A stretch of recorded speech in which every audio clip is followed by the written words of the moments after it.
Hello and welcome to Manchester Royal Infirmary. My name is Mark Ellis. I'm the Head of Improvement for the Emergency Care Improvement Support Team at NHS England, and I'm delighted to be joined today by the Frailty team of Manchester Royal Infirmary, who are going to talk about their journey on setting up an acute frailty service. So before we start, we'll just take some introductions. Okay, hi, I'm Kanwa. I'm a consultant geriatrician and working with the Frailty team. I'm Sharon, the occupational therapist on the Frailty team. I'm Jenny, clinical pharmacist. Okay. I'm Dawn, I'm the physio working on the Frailty team. I'm Gul Memon, I'm advanced nurse practitioner in Frailty team. Thank you very much. So thank you very much for sparing your time today to talk about this, because I think in ESIST we're very keen to share good practice across the country where we see it, and we've been quite impressed with the way you've gone about setting up your acute frailty service. So we just wanted to get some ideas of how you did it, what your journey was like, and maybe some top tips for other people setting up similar services. So Kanwa, in terms of what brought you here, where were you before you started thinking about developing an acute frailty service? Yeah, so after becoming a consultant, I worked for a while in different trusts, and I just felt the need that it was time to make a move.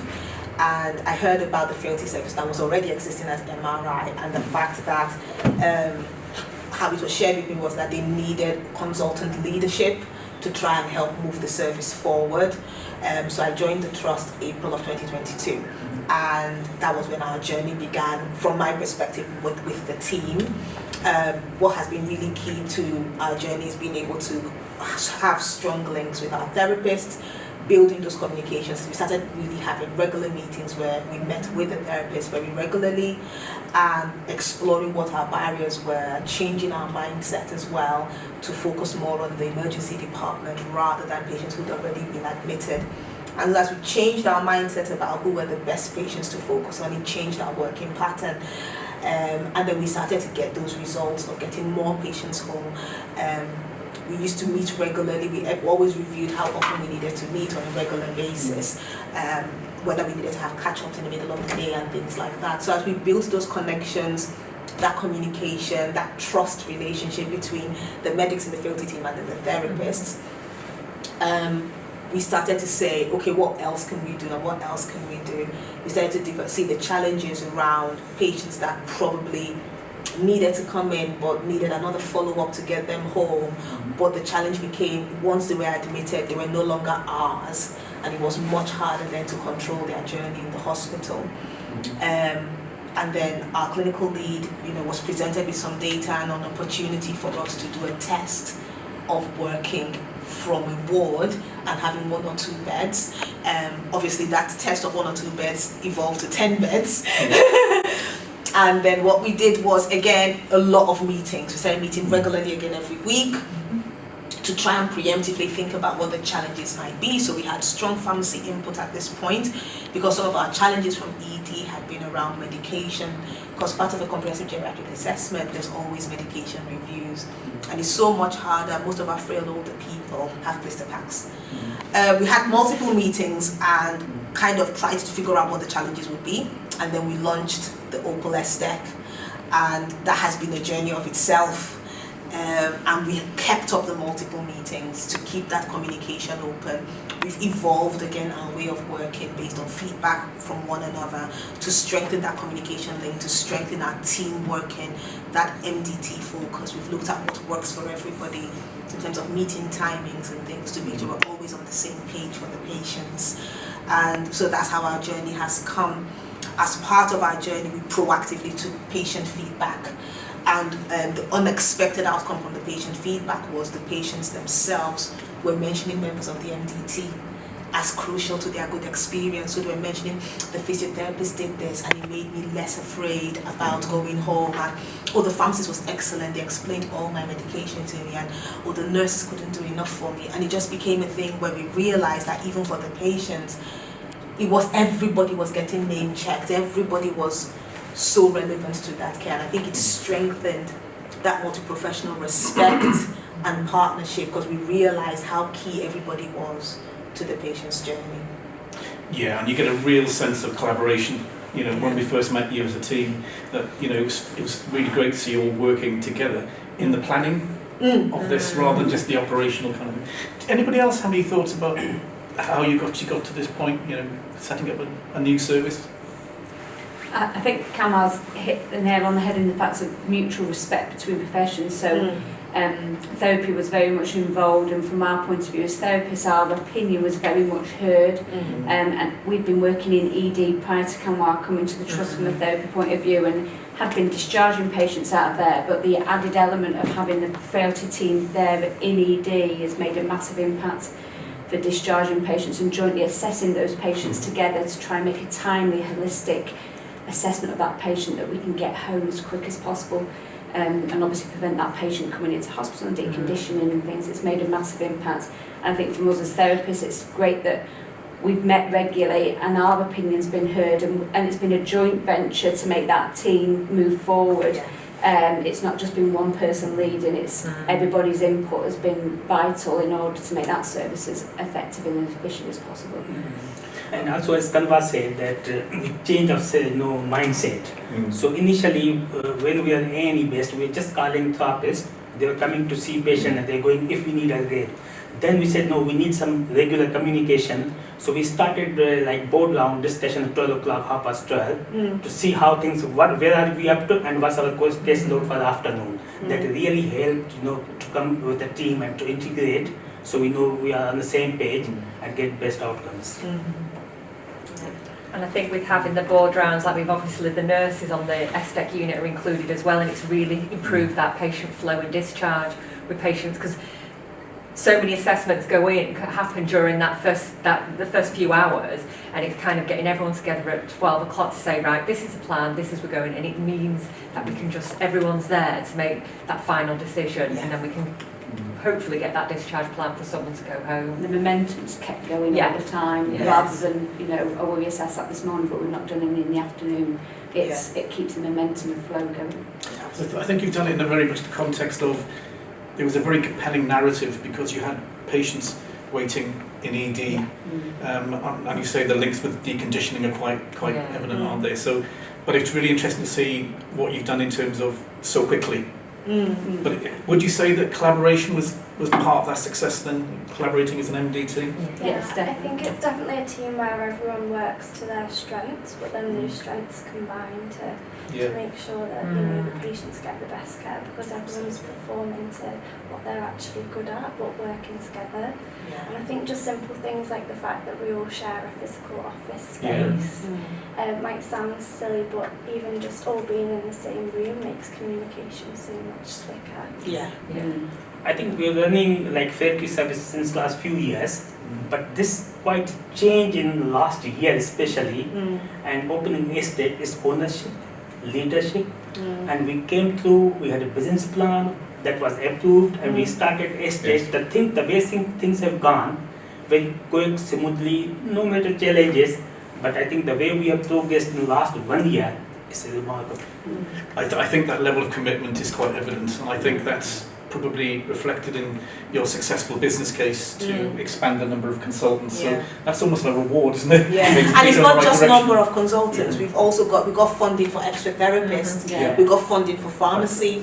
We got funding for the full MDT, because it was even in the business case, because everyone chipped in and everyone said, look, based on what we are doing, this is what we think is needed.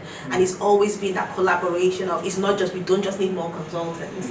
We need somebody from a pharmacy perspective that can make sure all the medication reviews are correct, that makes sure the supply isn't delayed when the patient is going home, because sometimes you have issues with, we're waiting for the discharge medication, we're waiting for transport, and so we were looking at it from every angle. So I think it's a testament to the team that we actually got the business case approved for the whole MDT, and they didn't just go, no, just have some more consultants, but actually, we'll also fund an extra therapist, and we'll also fund pharmacy staff. So So what have been the challenges on your journey then?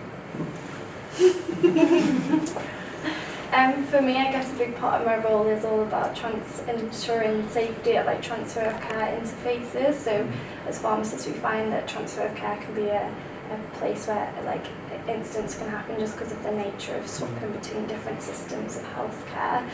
So I think it's been focusing on, because obviously we're trying to fast turnaround of patients. You have an admission transfer of care and a discharge of transfer of care all happening quite quickly.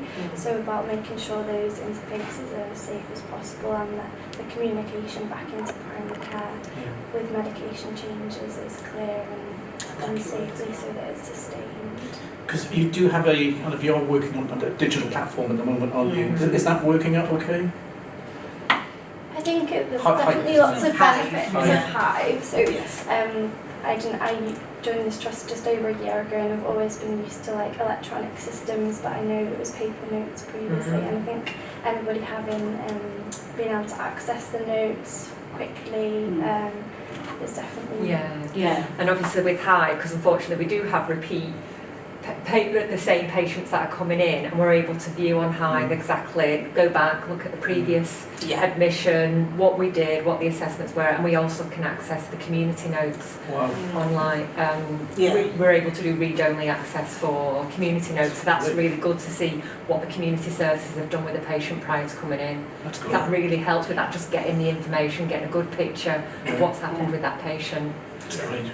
And in a quick, timely manner as well. In a quick, timely manner as well, because I think if you are having to trawl through old notes, Or wait for the old notes. or wait for the notes to come Yeah. from storage Yeah. to be able to know what's happened with the patient. But now with Hive, you're immediately able to go, okay, when last did we see as a team? What was the last physio input? What's the plan when they went home? What has changed? And it's quicker, it's definitely more efficient. I mean, it's not without its bugs. As is any electronic system, isn't it? But I think on balance, we have found it to be a game changer in a positive way. I think we had a challenges when Hive came, especially when patients discharged from A&E knows just say 1 or 2 lines. There was not much information to say. When we completed CGA, how to communicate that information to community, GP, other teams involved. So thanks to Kanwa, she created a lot of smart phrases where we can summarize the CGA in a simple 1-page letter that gives quick information to community team. That was game changer. Other challenge, like when we opened a OPAL unit, that was medicine for older people ward. Because normally patient comes from AMU, they are used, they were like slow pace. But this is change mindset that patients are coming with the aim that we are going to discharge them today. So they need quick assessment. So we have to educate the staff and upskill them. So this is a different set of skills you need. So that was, but now we are recovering from that one, and they are really brilliant. Because we talked about that in our recent meeting, didn't we, Kanwa, that actually you invested a lot in education, in training as well, and actually getting people to view comprehensive geriatric assessment and frailty differently. And fundamentally, if you look at the data now, you're seeing more patients and you're seeing them quicker. And it's starting to go in a really great direction, isn't it? I would like to go back to Kanwa. You talked about patient involvement. How did you do that? So, right from the start when I joined the trust, one of the things that was very important to me was to have a patient voice in all our meetings.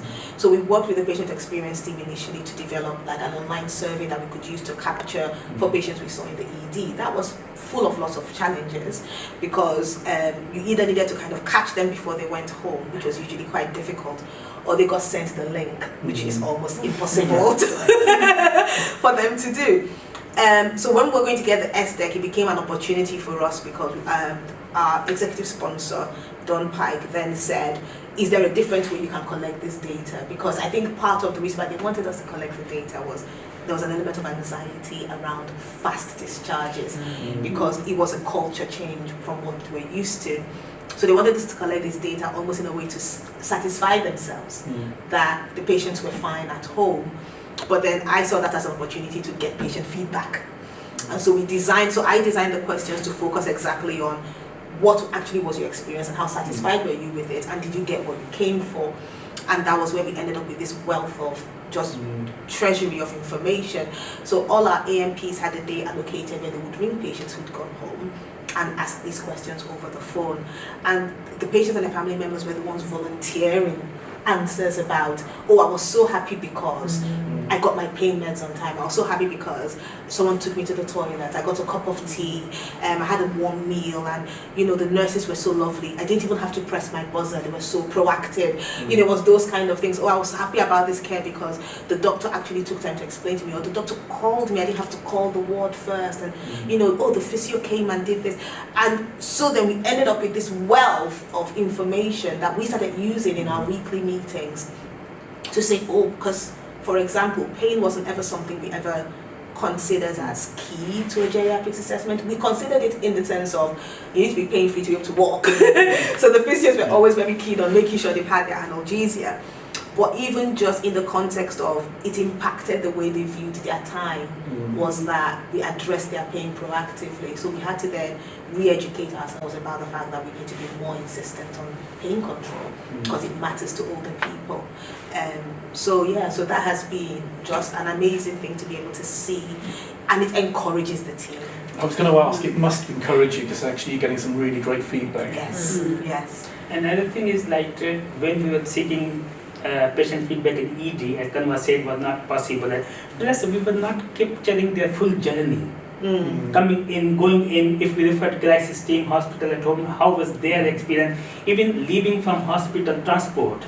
So we wanted to capture whole journey. Yes. That's why we said we are not asking them now. When they go home, after a few days, somebody will follow up and get information. So we get capture, whole journey. Yes. And that really gave us, excellent opportunity to know their voices. Yes, because that was the questions we asked, isn't it? We asked about the care and treatment you received on the ward, but then also the discharge and follow-up plan. How satisfied were you with the discharge and follow-up plan?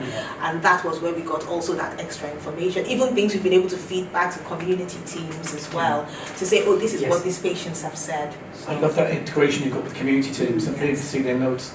That's fantastic. So if you were to give some top tips to people setting up an acute frailty service, what would they be? Maybe 5 top tips.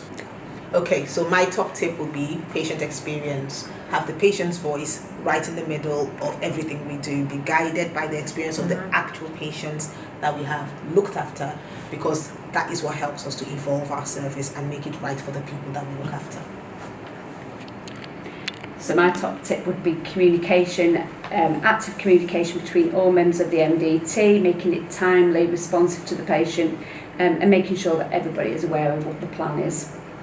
I think 2 top tips from me will be that if you are setting a frailty services or STEC unit, will be, because it's a CG is a key for frailty, there should be MDT. You need whole MDT members to be there to get best outcomes. Yeah. Number 2 is raising awareness about frailty symptoms, upskilling staff, so they all are aware that what is frailty, what type of patient they need to refer, and how to identify frailty and put up plans for the patients. My top tip is that regular updates with the staff that we're having, we do that throughout the day, where you're having those regular updates so everyone's well informed of what the plan is with the patients to improve that patient flow.